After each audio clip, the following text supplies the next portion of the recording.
উপলক্ষে নির্বাচন পরে আপনি নিজেই মারে নেন, তো এখন কি আনন্দ কোনো পরিবেশ 17 বছর পরে আপনি নেতাকর্মীদের নিয়ে আনন্দ কোনো পরিবেশে ইতিহাসের কথা বলেছেন, এখন স্বপ্নের রূপ করতে আপনি নেতাকর্মীদের প্রতি আপনাদের কি চাও? আসলে আমরা নির্বাচিত হয়ে মাত্র 1 মাস হয়েছে, আমরা মাত্র দায়িত্ব নিয়েছি। আসলে এই দায়িত্বটা নেওয়াটা বড় জিনিস না, দায়িত্ব পালন করাটা সবচেয়ে বড় জিনিস। কারণ রূপগঞ্জবাসীকে নিয়ে আমাদের স্বপ্নটা অনেক বেশি। কারণ রূপগঞ্জবাসীকে একটা নতুন রূপগঞ্জ আমরা উপহার দিতে চেয়েছি। ইভেন আমরা ওইভাবে করে কাজ চালাচ্ছি। আমাদের দলীয় ভাইদের নিয়ে আপনারা দেখেছেন যে অলরেডি মাদকের ব্যাপারে আমাদের দলীয় ভাইরা অনেক জায়গা থেকে মাদক ধরার চেষ্টা করেছে, আবার অনেক জায়গা থেকে তারা ছুটেও যাচ্ছে। এটা একটা লং প্রসেসের ব্যাপার। তবে আশা করি যে আমাদের দলীয় ভাইরা ইভেন রূপগঞ্জবাসী সকলে মিলে সব দলবল নির্বিশেষে আমরা মাদকটাকে দূর করতে পারবো ইনশাল্লাহ। আরেকটি হলো আমাদের অলরেডি বিভিন্ন মহলের সাথে আলাপ করছি।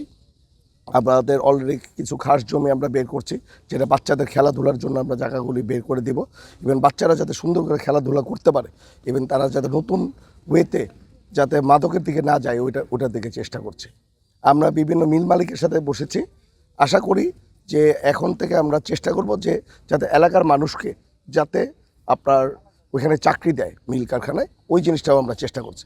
অ্যাকচুয়ালি রূপগঞ্জটা অনেক বড় একটা জায়গা, রূপগঞ্জটা অনেক সুন্দর একটি জায়গা, রূপগঞ্জটা নতুন করে গড়ার জন্য একটি জায়গা হয়ে গেছে।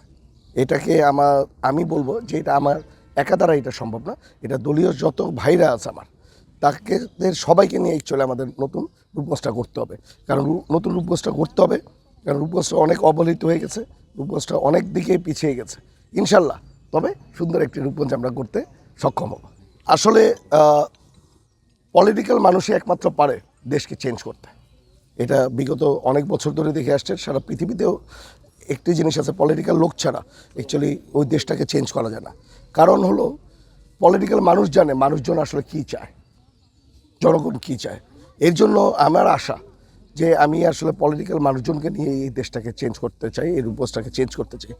রূপগঞ্জের কারণ তারা যখন মানুষের সাথে মিশে বিভিন্ন জায়গায় বিভিন্ন প্রতিশ্রুতি দেওয়া হয়। আসলে প্রতিশ্রুতিটা দেওয়া বড় জিনিস না, প্রতিশ্রুতিটা করাটা সবচেয়ে বড় ব্যাপার। আমি আশা করব যে আমার দলীয় নেতাকর্মীরা বিভিন্ন জায়গায় বলেছে রোড করবে, বিভিন্ন জায়গায় বলছে ঘাটগুলিকে ঠিক করে দেবে।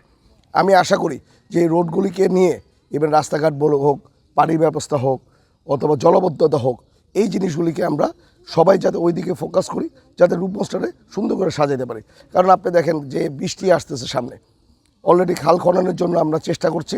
আপনি দেখেন ম্যাক্সিমাম খাল, একটা খাল হলো আমাদের প্রায় 15 কিলোমিটার জায়গাটাকে খালটাকে দখল করে ফেলছে। আরেকটা যেটা গোলাকান্তেল থেকে যেটা তারাবো গেছে, এনে 8.5 কিলোমিটার রাস্তা আমাকে দখল করে ফেলছে। কাঞ্চর থেকে যেই খালটা ভোলাবো হয়ে গেছে, এনে প্রায় 15 কিলোমিটার হলো রূপগঞ্জে, 8 কিলোমিটার হলো আপনার 2,500।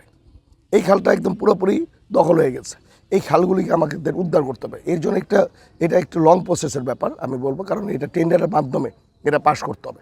এটা টেন্ডারের মাধ্যমে পাস করে তারপরে আশা করব যে সামনের বছর ইনশাল্লাহ এই জলবদ্ধতা থাকবে না। আর এই বছরের জন্য অলরেডি আমরা বিভিন্ন পাম্পগুলিকে রেডি করছি। অলরেডি যেই পাম্পগুলি কার্যকরিতা আছে নাকি এটা অলরেডি আমরা চেক করেছি একবার, আরেকবার আমরা বৃষ্টি এখন চলে আসছে, আমরা আবার এটা চেক করব। ইভেন পানিগুলিকে যাতে টানতে পারে, যাতে নর্মাল ছোট ছোট পাম্পগুলিকে আমরা বসানোর জন্য চেষ্টা করছি। তবে আশা করি যে সামনের বছর আমরা ওই চ্যানেলগুলিকে যদি খুলে দিতে পারি, তাহলে আমাদের রূপগঞ্জ থেকে কোনো পানিবদ্ধতা আর থাকবে না।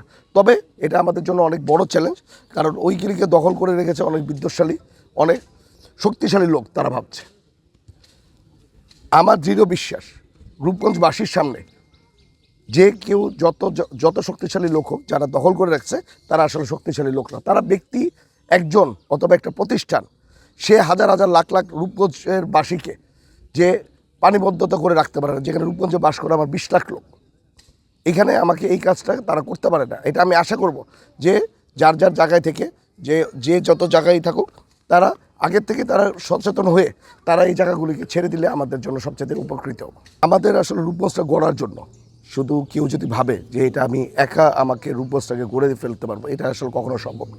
রূপগঞ্জটা গড়তে গেলে রূপগঞ্জের প্রতিটি মানুষ লাগবে, দলবল নির্বিশেষে, ইভেন স্পেশালি আমাদের দলীয় ভাইদের আরও বেশি সক্রিয় হতে হবে। আমরা জানি যে রূপগঞ্জটাকে নতুন করে গড়ার জন্য অনেকগুলি চ্যালেঞ্জ আছে।